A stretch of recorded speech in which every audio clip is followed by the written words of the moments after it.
No episódio anterior, a teoria da condicionalidade.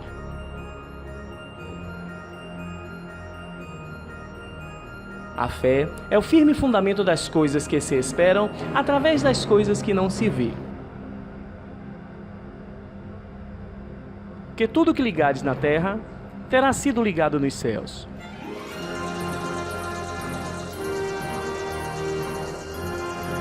Porque a partir do momento que alguém está criticando sua religião, ele está deixando de praticar a dele.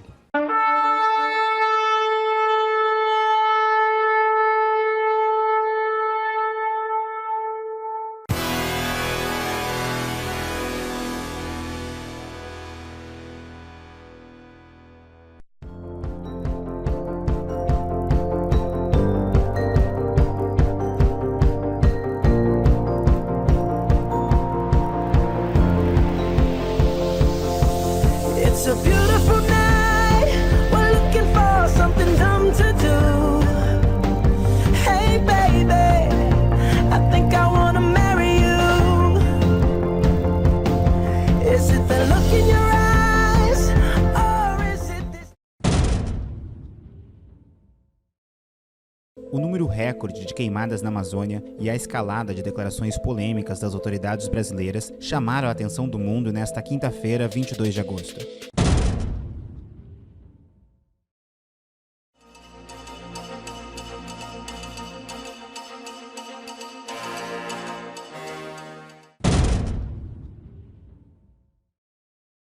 Mas agora eu quero falar de um ato ecumênico em defesa da nossa Amazônia, que foi realizado neste domingo aqui nesse terreiro, o terreiro de Candomblé, o Xumaré, que fica no bairro da Federação.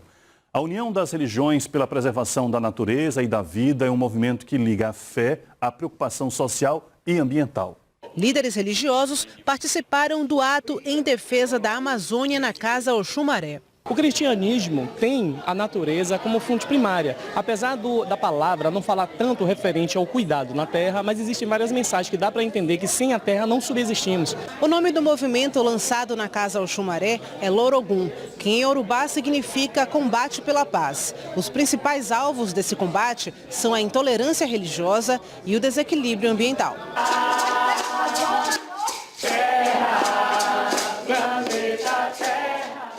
Lindo demais, bom demais ver esse encontro, esta união aí em favor da Amazônia, da natureza e contra a intolerância religiosa.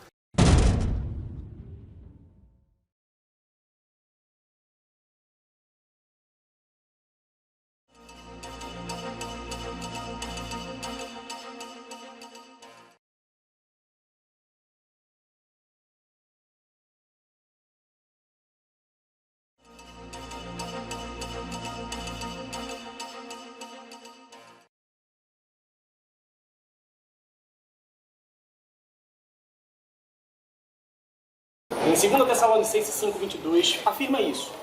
Mas aqueles que estão me ouvindo, que também não estejam aqui, que perceba que não tem como exercer o ver de tudo para reter o que é bom se nós não sairmos do círculo que estamos acostumados, nos fomos orientados.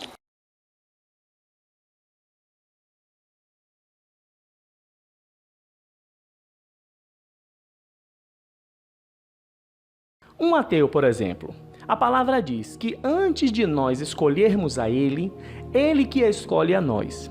Então, se uma pessoa hoje se intitula ateu, nada mais é esperando a escolha de Deus para a vida dele. É como se Deus estimulasse do lado de Deus aquilo que é necessário para ser estimulado na nossa mente, através dos neurônios entrelaçados com as partículas que eu acabei de mencionar também no vídeo passado. Então, quando Deus decide isso lá, é inevitável você mudar aqui. Porque lembre-se, como eu acabei de falar, a fé é o firme fundamento das coisas que se esperam através das coisas que não se vê. Quer dizer, as coisas que você pode tocar, pode ver, pode sentir neste plano são frutos, resultado das manifestações das coisas que a gente não consegue enxergar.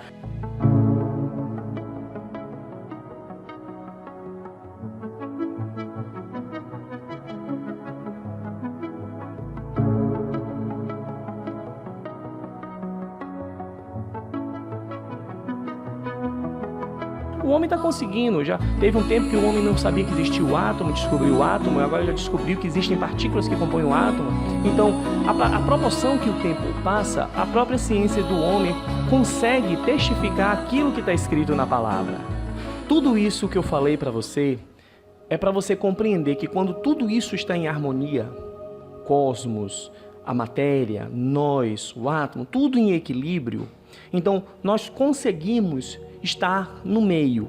Quando eu digo meio, um conhecimento mais próximo do que eu quero falar está no Espiritismo, que chamam de mediunidade. O que quer dizer uma pessoa mediúnica? É uma pessoa que está no meio, está tanto conectado com o plano físico, esse que nós conhecemos, mas também ele está bem conectado com o plano astral, aquele que não vemos. Mas quando a pessoa tem a sua mente exercitada na cultura dela, eu citei o Espiritismo porque tem esse termo, esse vocabulário. Não existe a expressão mediúnica aqui na Bíblia, mas como existem pessoas que de fato estão conectadas tanto no nosso meio material quanto no meio espiritual, a própria palavra me diz para eu ver de tudo e reter o que é bom. Então o espírita ele tem esse entendimento das pessoas que estão neste meio físico, mas também conseguem ter contato com o lado de lá. No vídeo passado eu expliquei direitinho sobre cada tarefa, não vamos criticar ou apoiar nenhum tipo de religião. Estou sendo aqui científico para você,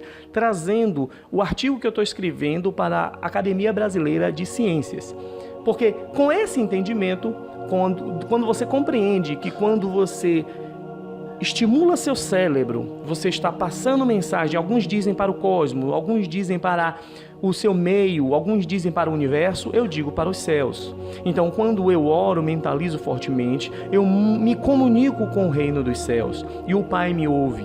Quando o Pai me ouve, Ele me manda as respostas, seja as respostas em sonho, seja respostas em palavras, tudo vem a resposta. Não tem um que não fique sem resposta. Então, nessas respostas, você pode ter manifestações como fantasmagórica, que as pessoas se assustam, que na verdade, aquela pessoa que teve os neurônios específicos estimulados para ter tal visão, outros não terão. A prova disso foi o Daniel, lá no Rio Tigre, depois de orar 21 dias, ele conseguiu contemplar a visão do Senhor, coisa que os seus amigos estavam lá, mas não estavam na mesma sintonia, na mesma harmonia e não viram. Também tem aí o fariseu, o Saulo, que quando foi da vontade de Deus, ele conseguiu ouvir e compreender o que o mestre estava querendo que ele ouvisse e entendesse. Então, fica explicado o sexto sentido. O sexto sentido nada mais é de que você ter um sentido além do que nós conhecemos, que é a visão, tato, paladar, olfato. Então, quando você tem um sentido acima desses, alguns dizem que é o conjunto desses sentidos que você tem por exemplo, uma premonição, mas nada mais é do que Deus, na sua forma, da forma com que você crê e conhece Ele, se comunicando com você. Então eu espero ter semeado no vosso coração, independente da sua religião, um pouco de certeza para os dias vindouros. Então Deus te abençoe de maneira sobrenatural, de forma sem medida, sacudida e transbordante, em nome do Senhor Jesus. Tenho certeza que da mesma maneira que aqui soube me abraçar e está abraçando cada um de vocês, vai ter novas iniciativas para que possamos completarmos o nosso eu. Porque ninguém detém a verdade absoluta, nós fazemos parte de um todo. Todos nós em nossas culturas só temos uma pequena parte desse todo. E se cada um executar sua parte de forma isolada, não chegaremos a um denominador comum. Porque o que falha em mim está em vocês. E o que falha em vocês está em mim.